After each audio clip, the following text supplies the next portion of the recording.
هلا شلونكم؟ سويت لكم ريزو على طريقتي اني بنات. اذا تتبعون طريقتي راح يكون عندكم ادمان اطيب من المطاعم بنات، كلش كلش طيب. تلاحظون الصوصات والتمن شلون يرد الروح. فبالبدايه بنات كاسه راح اخلي مجموعة بهارات، بابريكا، ثوم بودرة، بصل بودرة وماجي.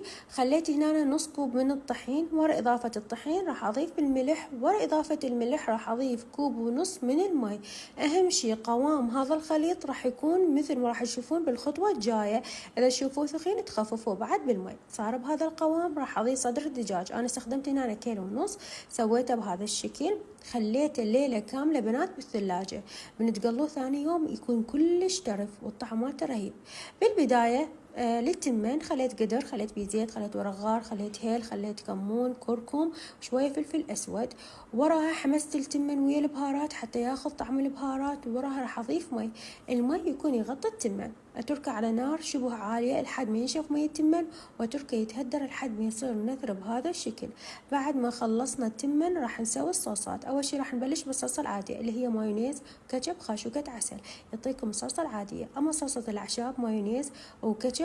وهنا أنا خليت شبنت مطحون، يعني يابس ومطحون، وخليت أريجانو. وطاني أطيب صوص أعشاب. أما صوص الجبن خليت جبن البرجر، تحبون حليب أو كريمة. أنا كان عندي متوفر كريمة خليته. وخليت هنا بهارات الفنجر طلع لي بهذا الشكل. طبعا تحطوا بحمام مائي لحد ما تذوب الجبن ويا الكريمة وبقية المكونات.